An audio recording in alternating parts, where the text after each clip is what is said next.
Aujourd'hui, notre thème, Daf Mem Aleph, Amud Bet, notre thème sera Bezrat Hashem, la Chanoupa, la flatterie mensongère. Et on voit dans ce Daf à quel point la flatterie mensongère est grave. Marqué dans la Mishnah que Agrippas, qui était le fils d'un Eved, qui a atteint donc le rang de roi, mais il était le fils d'un Eved. Ils ont accepté un Eved de Melech. Sa mère était juive, mais lui était issu d'un Eved. Il n'était pas raoui d'être roi. Et quand il a lu pendant le Hakel, le pasouk de Lotuchal la tête alecha ish nochri zalgu enav dmaot, il était triste parce qu'en fait il exprime par là le verset qui décrit son inaptitude. Et ce qui s'est passé, les Chachamim lui ont dit Al titiare Agrippas, ahenuata, ahenuata. Tu es notre frère. Pourquoi ils disent Tu es notre frère. Tu es notre frère. Et la Gemara nous dit que Be'ota sha'a, Tana Mishme de Rabbi Nathan, Be'ota sha'a, lorsque les Chachamim ont dit à Agrippas, ne pleure pas, tu es notre frère, Nithaïvu son e Israël kelaya. C'est ce jour-là où le déclin a commencé. Pourquoi chez Khnifulo le Agrippas? Parce qu'ils ont donné à Agrippas une flatterie mensongère. Ahenuata, ahenuata. On voit donc la gravité de donner une flatterie mensongère. Alors ici, on est face à quelque chose de très énigmatique. En général, nous, surtout les Français, pas tout ça. On a du mal à flatter, à faire des compliments. Les Israéliens, ils ont le compliment beaucoup plus facile. Les Français, ils complimentent et qu'on ne les rend pas facilement. Pourquoi vous rigolez? On ne les prend pas facilement. C'est l'état d'esprit. L'état d'esprit français, on est très exigeant. Tant qu'on n'est pas au top, on veut pas. Et les Israéliens, ils ont le compliment plus facile. Alors que le compliment, c'est quelque chose de très, très, très important dans une société. Savoir complimenter quand il le faut, c'est important. C'est important. Monsieur Cohen, vous avez l'air évasif. Qu'est-ce que vous en pensez? Dubitatif. Dubitatif. S'ils n'ont pas parlé. Attendez. Qu'est-ce que vous pensez? Vous faites les compliments, vous, ou pas? Non. Pourquoi? Pourquoi dire moi aussi, ils ne font pas les compliments? En Israël, ils font les compliments. En Israël, ils font les compliments. Il faut s'habituer à faire un compliment. Tu arrives à la choule, quelqu'un, il a fait un bon kidouche. Kol Sheken, s'il a fait un beau Dvar Torah. Kol Sheken, s'il a fait un chesed. Il faut lui dire. Kol HaKavod, c'est bien. Tu as fait quelque chose de super. Ça, c'est un compliment. Il a acheté une belle chemise comme Rabbi Moshe. Il faut lui dire, ta chemise, elle est très, très sympathique. Il faut avoir le compliment facile. Ça fluidifie un petit peu les relations. Et nous, donc voilà. Ils disent, on va voir ce que les Chachamim. En tout cas, là, donc le compliment, c'est important. Mais la flatterie mensongère, ça c'est gravissime. Donc nous sommes comme dans beaucoup de domaines, tous les domaines, dans l'équilibre. Il faut absolument un équilibre. Il faut flatter quand il faut flatter. Il n'y a rien de plus beau que de flatter. Quand il faut flatter, ça réjouit quelqu'un, ça le fait sourire, J'avais partie de la mitzvah de Ve'avta l're'acha kamocha. À mon humble avis, quand quelqu'un il complimente une personne, il est mekayem mitzvah assez de oraita. C'est quoi Ve'avta l're'acha kamocha? Ve'avta l're'acha kamocha, ça ne veut pas dire, d'après beaucoup de rishonim, tu aimeras ton prochain comme toi-même. C'est pas ça. Il n'y a pas marqué Ve'avta et re'acha. Tu aimeras ton prochain kamocha. Marqué Ve'avta le re'acha. C'est-à-dire que tu aimeras pour lui ce que tu aimes pour toi. Tu aimes bien être complimenté, ça te remonte le moral. Un beau bonjour, un beau sourire, et un beau compliment, sincère, vrai. Alors toi, tu le feras, tu aimeras pour lui, V'avta l'ereacha, ce que tu aimes pour toi. Donc on dirait quelqu'un qui fait ça, il fait une mitzvah assez de oraita. Ça, c'est quand le compliment est bien placé. Mais lorsque le compliment est mal placé, il n'y a rien de plus grave.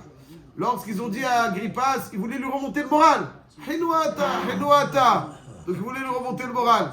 Mais Chazal nous disent que la Hanoupa, il n'y a rien de plus grave. Hanoupa, c'est celui qui cherche à plaire à quelqu'un au lieu de lui tirer les oreilles. Il y a des fois des gens qui sont en position de force.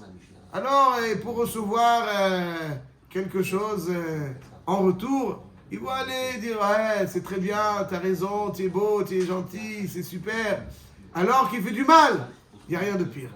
Flatter quelqu'un qui ne mérite pas, il n'y a rien de pire. C'est ce jour-là où le déclin du Ham Israël sur sa terre a débuté. Et la Gemara nous dit que le mot Chanoupa vient du mot Charon Af, c'est-à-dire qu'il provoque la colère. Provoque la colère. Kol Adam, le Gemara nous dit que qui yesh bo Chanoufa, afilou au barid Iman mekalilinoto, ça veut dire qu'il dérègle le monde, il crée du désordre dans le monde, et même les fœtus l'insultent, le maudissent. Pourquoi? Parce qu'il crée un monde désordonné.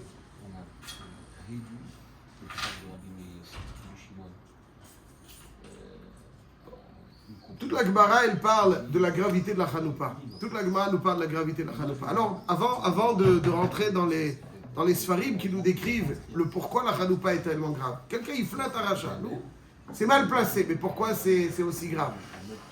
Pourquoi c'est aussi grave? Il a flatté un rachat, c'est aussi grave. Il y a marqué dans Parashat Mas'eh, Bamidbar, Perek Lamed He, Pasuk Lamed Gimel. On parle de quelqu'un qui a tué par inadvertance. On doit créer donc une ville de refuge dans laquelle il va aller. Et il y a marqué que l'otikrou kofer lanou c'est l'ir miklato. Et vous ne prendrez pas de kofer, ça veut dire qu'il va payer quelque part pour ne pas avoir besoin d'aller en ville de refuge. On n'a pas le droit d'accepter ça. Et là il y a un pasouk un petit peu qui doit être expliqué. Velo tahanifu et haaretz asher atem ba ki hadam hu yahanif et haaretz. ולארץ לא יכופר לדם אשר שופך בה, כי אם בדם שופכו. ולא תחניפו את הארץ. De quoi il s'agit ולא תחניפו את הארץ? Rashi, il est vraisemblablement, alors la Chanoupa, on sait que c'est une flatterie mensongère mal placée. Mais là, il y a marqué ולא תחניפו את הארץ. Vous n'allez pas donc pratiquer la Chanifout a priori. Mais il y a marqué qui Adam ou Yachanif et Haaretz. C'est quoi le sang crée une Chanifout. אז רש"י מביא cette question. ולא תחניפו את הארץ כי אדם הוא יחניף את הארץ. מה פשוט? כי אדם הוא יחניף את הארץ. C'est pour ça que Rachid explique le mot Chanouva comme le Targum Unkelus différemment que d'habitude. Chanoupa en général c'est une flatterie mensongère déplacée. Et là il dit Rachid velo tachanifu velo tehayvun. Vous n'avez pas souillé, vous n'avez pas abîmé.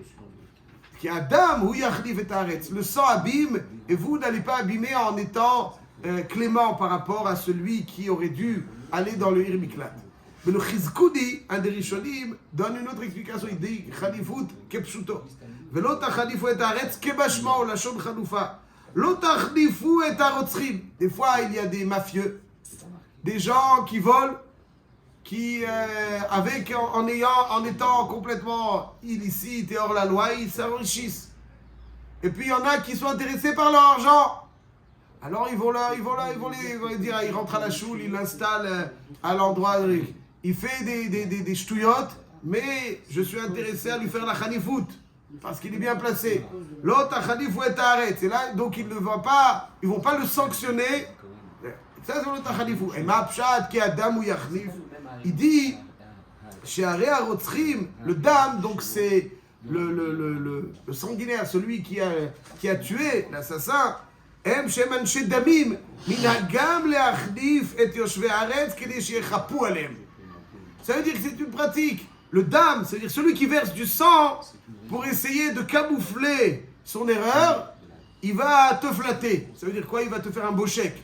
En échange de ce beau chèque, il attend donc une réciprocité. Et c'est ça le pasouk. Velo tachanifu et haaretz asher atem ba ki adam, parce que ceux qui versent le sang, en général, il joue sur ce système. Lui, il pratique la chanifout. Il va te donner un beau chèque. Pitom, keilou pour. Mais en fait, c'est pour que toi, tu tu le protèges, que tu le flattes et que tu le juges et il ne va pas le sanctionner. Les gens ne vont pas le sanctionner. Ils vont donc...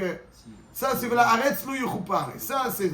Donc, d'après beaucoup de Rishonim, pratiquer la Khalifout, c'est quelque chose donc, qui est un lave de Horaïta. L'autre Khalifout est un Aretz. Faire la Khalifout en Eretz Israël, c'est un lave de Horaïta.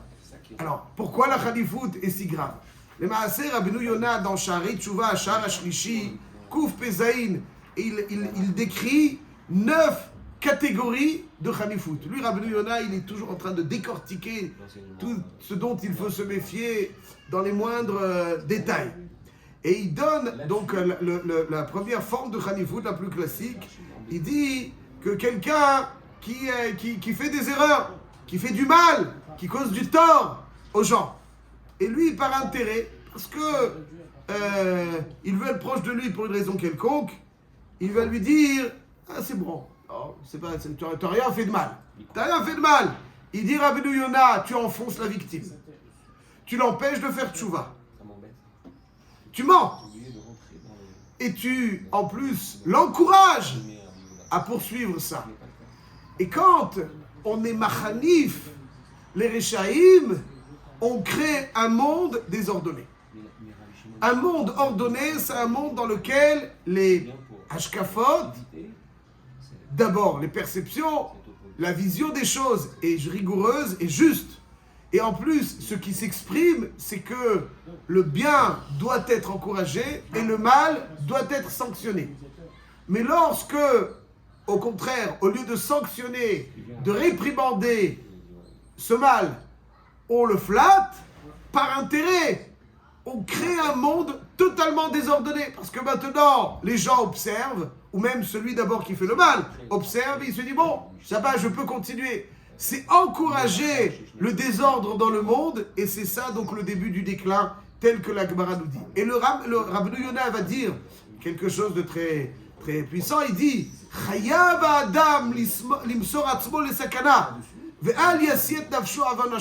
Quelqu'un, il risque de prendre une gifle s'il ne va pas flatter de façon mensongère quelqu'un qui a un certain pouvoir en lui disant, il risque de prendre une gifle. Il dit Rabbeinu Yonah, les Chachamim, ils ont flatté Agrippas parce qu'il avait un statut particulier. Il voulait tout trouver grâce à ses yeux. Et puis il s'est passé ce qui s'est passé, le déclin a débuté. Il dit le Rabbeinu Yonah, donc ça veut dire qu'il ne faut pas, même s'il y a un certain risque, il ne faut pas, douter, il ne faut pas hésiter à, en tout cas, ne pas flatter celui-là par un intérêt. Et poursuit Rabbeinu Yonah. Ça c'est donc quand il y a la khalifout par rapport au rachat. Je l'encourage, je génère le désordre dans le monde. Quand je complimente la Torah, quand je complimente le chesed, quand je complimente les gens bien, je génère de l'ordre dans le monde. Mais lorsque, voilà, et là, mais lorsque, parce que le gars il est puissant, il est bien placé, il peut me donner certaines choses, certains avantages, je viens et je lui fais la khalifout. Il va, ça, je génère du désordre dans le monde, pas simplement je ne réprimande pas ce désordre, mais je l'encourage, je l'assois, je le renforce. Alors j'ai une part dans ce désordre dramatique, parce que même quand on fait du désordre, on fait une erreur, celui qui fait il sent. Pas bien. Donc le désordre n'est pas installé. Mais la khalifout, elle stabilise le désordre. Elle lui donne une assise, elle lui donne une légitimité. Lorsqu'on légitime, en flattant, en ne réprimandant pas le désordre, on détruit. On a une part dans le désordre et la destruction. Et poursuit Rabbeinu Yonah, il dit, pas simplement quand je vais flatter un acte qui mérite d'être au contraire réprimandé, mais même un homme qui mérite, qui est un rachat. Il dit, Hechanef asher ya'alel racha lifnei bnei adam, im befanav, im shelo befanav. Je ne parle pas de ses actions. Il y a un gars qui est un vaurien. Devant lui, ou en son absence, je dis que c'est un gars bien. C'est un gars bien, quelqu'un de bien. Ouais. Alors que c'est un rachat. Je ne parle pas de ses actes, je parle de l'homme. Il dit, Rabbeinu Yonah a marqué dans Michelet, en Zve Torah, il y a les loups rachats. Si tu veux voir les tréfonds d'un homme, observe ce qui provoque son éloge. Tu veux savoir qu'est-ce qui béhémet un homme est? Observe ce dont il fait l'éloge. S'il fait l'éloge des gens bien, c'est qu'il est bien. S'il fait l'éloge du rachat, c'est qu'il est rachat. Ozve Torah, yalelu rachat. Cours la kesef, cours la zahav, matzef la kesef, cours la zahav, ve'ish lefi ma'alano. Il y a un autre passage dans Michelet qui nous dit comme ça. Le moyen de vérifier la qualité du métal de l'argent, c'est de le mettre dans cours la zahav, matzef la kesef, cours la zahav. L'or, il faut le mettre le faire fondre.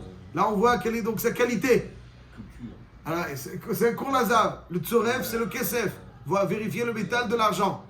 Ish, alors tu veux vérifier la qualité de l'or, il faut le faire fondre.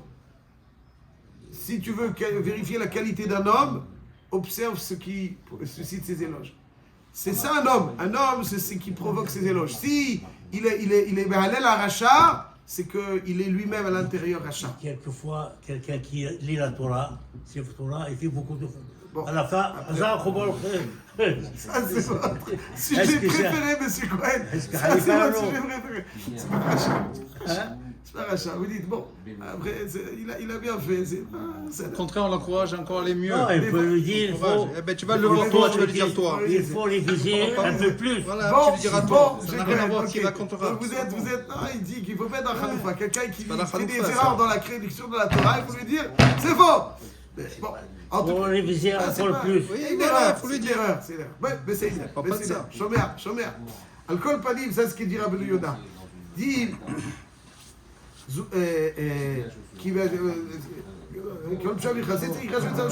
il dit que quand on fait l'éloge du rachat, alors quand on fait l'éloge des actions, c'est mauvais. Mais même quand on fait l'éloge du rachat, chez les gens, il dit c'est un gars bien.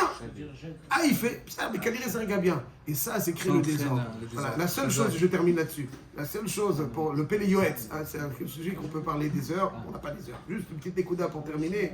Il dit que la seule chose sur laquelle il faut faire Hanoupa, il dit Pélé Yoetz, Chol Kiha Yitiru Chazal.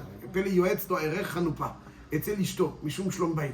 Ou le rabot que des chez Torah. Ça veut dire qu'il dit que les seules choses de faire Hanoupa, c'est une flatterie mensongère, c'est flatter son épouse. Elle n'a pas ça. Dis lui-même ce qu'elle n'a pas. Ah, même le manger n'est pas bon. le manger n'est pas bon, c'est bon. Ah, Hanoupa, moi je suis mis à dire dans Hanoupa. Je ne dis pas, parce qu'on va refaire le. Hanoupa, il dit aussi rabot que des chez Torah. Le Rav, il a fait un Torah. Il t'a pas tellement plu. Tu vas dire, mais arrête, il faut l'encourager pour chez la Torah. Alors dis-lui, ça c'est là-dessus, c'est pas Shayach Hanoupa. Ilou Nishmat, Binyamin Ben David, Haddad, qui est mort aujourd'hui dans l'attentat. שהקדוש ברוך הוא ייצור את נשמתו בצרור החיים וינקום את דמו. הרנינו גויים עמו כי דם עבדיו יקום ונקם ישיב לתורה וכיפר את נתו עמו.